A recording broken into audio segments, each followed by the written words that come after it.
पर लिक्विड से vapour state में मतलब कि गैस में चेंज हो रहा है। ठीक है, अब हम एक एग्जांपल से इसको समझेंगे जो आपके एनसीईआरटी में दिया हुआ है। हम एक ट्रांसपेरेंट बॉक्स लेते हैं, ट्रांसपेरेंट जिसमें हम देख सकते हैं, उसमें एक यू ट्यूब है। ठीक है, यू शेप की एक ट्यूब है जिसमें हमने मर्क्यूरी लिया है, मोनोमीटर जिसको बोलते हैं। हम एक ड्राइंग एजेंट जो ड्राई करने का काम करेगा उसको हम लेंगे, और ड्राइंग एजेंट का जब भी नाम आता है तो हमारे माइंड में एक ही केमिकल का नाम आता है, वो होता है कैल्शियम क्लोराइड या फॉस्फोरस पेंटाऑक्साइड भी होता है, बट मोस्टली हम एनहाइड्रस कैल्शियम क्लोराइड का यूज़ करते हैं। तो ये जो हमारा ड्राइंग एजेंट होता है इसको हम क्या करते हैं, कुछ टाइम्स के लिए, कुछ घंटों के लिए बॉक्स के अंदर छोड़ देते हैं। अब उसके बाद हम क्या करते हैं कि इस जो ड्राइंग एजेंट है उसको हम निकाल लेते हैं।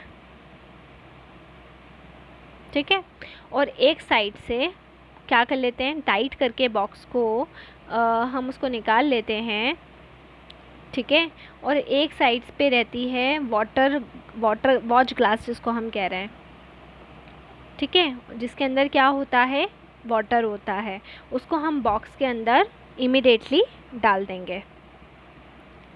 ठीक है, अब हम क्या देखते हैं, हम ये देखेंगे कि जो मर्क्यूरी लेवल है राइट लिम्ब के अंदर, राइट लिम्ब मतलब यू शेप थी, यू शेप में 2 लिम्ब्स होंगे, तो जो राइट लिम्ब होगा उसके अंदर जो मर्क्यूरी लेवल है वो इंक्रीज़ होने लगेगा। मोनोमीटर में मर्क्यूरी भरी रहती है, उसमें जो मर्क्यूरी लेवल है वो इंक्रीज़ होने लगेगा, और धीरे धीरे धीरे धीरे करते करते वो बढ़ता जाएगा, और बढ़ते बढ़ते एक टाइम आने पर वो कांस्टेंट हो जाएगा। अब यहाँ पर हम ये समझ सकते हैं कि जो भी प्रेशर रहेगा बॉक्स के अंदर वो इंक्रीज़ हो रहा है, और इंक्रीज़ होते होते एक कांस्टेंट वैल्यू पर आकर पहुँच गया है। इसके साथ साथ जो वाटर का वॉल्यूम रहेगा वॉच ग्लास के अंदर वो भी क्या हो रहा है, वो भी डिक्रीज़ हो रहा है। तो वॉल्यूम ऑफ वाटर जो है वॉच ग्लास के अंदर वो भी क्या हो चुका है, वो भी डिक्रीज़ हो चुका है। अब इनिशियली कोई भी वाटर वेपर नहीं रहेगा बॉक्स के अंदर। अगर शुरुआती हम बात करें, इनिशियली बात करें, तो कोई भी वाटर वेपर बॉक्स के अंदर नहीं होगा। लेकिन जैसे ही वाटर का इवोपरेशन होता है तो जो भी प्रेशर रहेगा बॉक्स के अंदर वो इंक्रीज़ हो जाएगा, बढ़ जाएगा। क्यों बढ़ा, क्योंकि हमने उसमें किसको ऐड कर दिया है, वाटर को ऐड कर दिया है। देखिए ये इस तरह से डायग्राम है equilibrium vapour pressure of water का कांस्टेंट टेम्परेचर पर, आप देख सकते हैं। साइड में यू शेप की ट्यूब है और इसके अंदर हमने ये भरा था एनहाइड्रस कैल्शियम क्लोराइड, और ये डिश ऑफ वाटर हमने उसको हटा के रखी। ठीक है, तो ये किस लिए हुआ, क्योंकि वाटर को हमने गैसियस फेस में क्या करा था, गैसियस फेस में बॉक्स के अंदर फिल कर दिया था। ठीक है, एक बार शॉर्ट में फिर से बताती हूँ लिंक बन जाएगी। हमने एक ट्रांसपेरेंट बॉक्स लिया, उसमें एक यू ट्यूब थी, और उस यू ट्यूब के अंदर एक मर्क्यूरी मोनोमीटर लगा हुआ है, ये वाला। ठीक है, क्लियर। अब उसके अंदर हम क्या करते हैं, ड्राइंग एजेंट लेते हैं और एक उसमें रख कर, कोई भी एनहाइड्रस कैल्शियम क्लोराइड को रख कर किसी भी बॉक्स के अंदर, मतलब या बोल सकते हैं वॉच ग्लास के अंदर रखेंगे और उसको अंदर रख देंगे। उसके बाद में उसको जैसे ही हम रिमूव करेंगे, तो रिमूव करने के बाद में हम क्या करेंगे, वाटर को लेंगे और उसको वापस से बॉक्स के अंदर रख देंगे, तो मर्क्यूरी लेवल क्या हो जाएगा, इंक्रीज़ होने लगेगा, और एक टाइम आने पर कांस्टेंट हो जाएगा। ठीक है ना, और जो प्रेशर रहेगा बॉक्स के अंदर का वो इंक्रीज़ हुआ, और इंक्रीज़ होते होते एक कांस्टेंट वैल्यू पे पहुंच गया। ठीक है, और वाटर क्या होने लगा है, वाटर का वॉल्यूम कम होने लगा है। ठीक है, अब शुरुआत में यहाँ पर कोई भी वाटर नहीं था, वाटर वेपर नहीं थी बॉक्स के अंदर, लेकिन जैसे ही वाटर इवोपरेट होना चालू हुआ तो जो भी प्रेशर था बॉक्स का वो इंक्रीज़ हुआ, क्योंकि हमने वाटर के मॉलिक्यूल्स को गैसियस फेस में इन करवा दिया है बॉक्स के अंदर। तो रेट ऑफ इवोपरेशन क्या हो जाएगी, रेट ऑफ इवोपरेशन कांस्टेंट हो जाएगी। ठीक है, इसी के साथ अगर रेट प्रेशर डिक्रीमेंट की जो रेट है वो इंक्रीज़ होगी, वो किस लिए होगी, क्योंकि वेपर काय में कंडेंसेशन भी हो रहा है साथ में, किसका, वेपर का वाटर के अंदर। दो प्रोसेस एक साथ चलती है ना, कि अगर लिक्विड सरफेस को छोड़कर जो भी मॉलिक्यूल्स होते हैं वो कहाँ पर जाते हैं, वो वेपर्स में कन्वर्ट होते हैं, तो वेपर से कुछ मॉलिक्यूल वापस से कहाँ जम कर जाते हैं, लिक्विड में जम कर जाते हैं। तो ये दोनों प्रोसेस कॉन्स्टेंटली चलती रहती है, और ये दोनों जब इक्वल हो जाती हैं तभी इक्विलिब्रियम लगता है।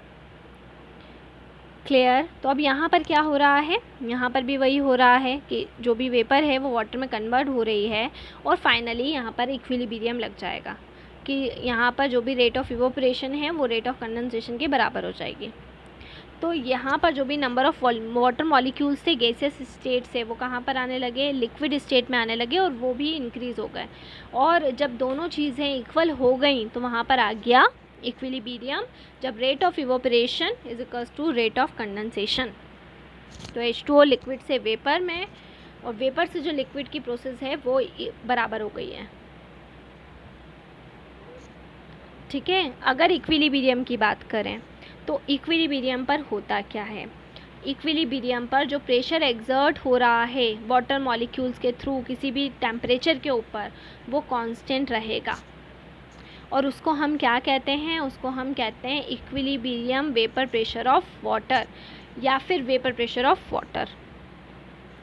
वेपर प्रेशर वाटर का टेम्परेचर बढ़ाने के साथ साथ क्या हो जाता है, बढ़ जाता है।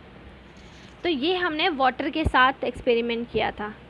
ठीक है, किसके साथ में एक्सपेरिमेंट किया था, वाटर के साथ में एक्सपेरिमेंट किया था। लेकिन यही अब सेम एक्सपेरिमेंट में हम ले लेते हैं मिथाइल अल्कोहल को।